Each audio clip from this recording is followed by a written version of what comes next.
ഭൂമിയിലെ ഏറ്റവും ഉയർന്ന പർവ്വതമായ മൗണ്ട് എവറസ്റ്റ് സമുദ്രനിരപ്പിൽ നിന്ന് 8849 മീറ്റർ ഉയരത്തിൽ സ്ഥിതി ചെയ്യുന്നു. നേപ്പാളിന്റെയും ചൈനയുടെയും അതിർത്തിയിലാണ് ഇതിന്റെ സ്ഥാനം. ഇതിന്റെ ഉയരവും ഭംഗിയും ലോകമെമ്പാടുമുള്ള പർവ്വതാരോഹകരെ ആകർഷിക്കുന്നു. എന്നാൽ അതിന്റെ മുകളിൽ കയറുക അത്ര എളുപ്പമല്ല. 8000 മീറ്ററിന് മുകളിലുള്ള ഭാഗം ഡെഡ് സോൺ എന്നാണ് അറിയപ്പെടുന്നത്. ഇവിടെയുള്ള ഓക്സിജന്റെ അളവ് മനുഷ്യശരീരത്തിന് പൊരുത്തപ്പെടാൻ കഴിയാത്തത്ര കുറവാണ്. കൊടും തണുപ്പും കാറ്റും ജീവന്റെ നിലനിൽപ്പിന് വെല്ലുവിളി ഉയർത്തുന്നു. 2006 മെയ് മാസം ഓസ്ട്രേലിയൻ പർവ്വതാരോഹകനായ ലിങ്കൻ ഹാൾ എവറസ്റ്റ് കൊടുമുടി കീഴടക്കുക എന്ന തന്റെ വലിയ സ്വപ്നം സാക്ഷാത്കരിച്ചു. അദ്ദേഹം വിജയകരമായി ഉച്ചിയിലെത്തി. ആകാശത്തെ തൊട്ടതിന്റെ അമിതാനന്ദം അധിക സമയം നീണ്ടുനിന്നില്ല. അപ്രതീക്ഷിതമായി അദ്ദേഹത്തിന് ഒരു അപകടം സംഭവിച്ചു. വളരെ വേഗത്തിൽ അദ്ദേഹം ശാരീരികവും മാനസികവും ആയി തളരാൻ തുടങ്ങി. അദ്ദേഹത്തിന് ചിന്തകളും ചലനശേഷിയും നഷ്ടമായി. ഹൈ ആൾട്ടിറ്റ്യൂഡ് സെറിബ്രൽ എഡിമ എന്നൊരു അവസ്ഥയാണിതിന് കാരണം. ഹൈ ആൾട്ടിറ്റ്യൂഡ് സെറിബ്രൽ എഡിമ എന്നാൽ ഉയർന്ന പ്രദേശങ്ങളിലേക്ക് അതിവേഗം പോകുമ്പോൾ ഓക്സിജന്റെ കുറവ് കാരണം മസ്തിഷ്കം വീർക്കുന്ന അവസ്ഥയാണ്.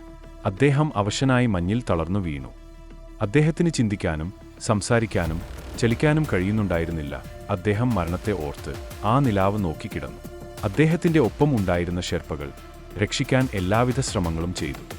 പക്ഷേ ശക്തമായ കാറ്റും കനത്ത തണുപ്പും കൊണ്ട് അദ്ദേഹത്തെ താഴേക്ക് കൊണ്ടുപോകാൻ അസാധ്യമായി.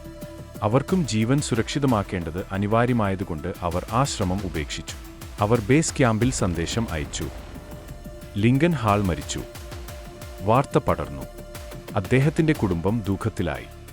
ലോകം അദ്ദേഹത്തിന്റെ ഈ ദാരുണ വാർത്ത കേട്ട് കണ്ണു നനച്ചു. അടുത്ത ദിവസം രാവിലെ ഒരു അത്ഭുതം സംഭവിച്ചു. മറ്റൊരു സംഘം എവറസ്റ്റിന്റെ ഉയരത്തിലേക്ക് പോവുകയായിരുന്നു.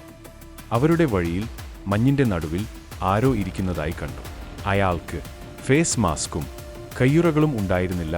മൂക്കും കൈവിരലുകളും തണുത്തു മരവിച്ചിരുന്നു. പക്ഷേ ജീവൻ ഉണ്ടായിരുന്നു.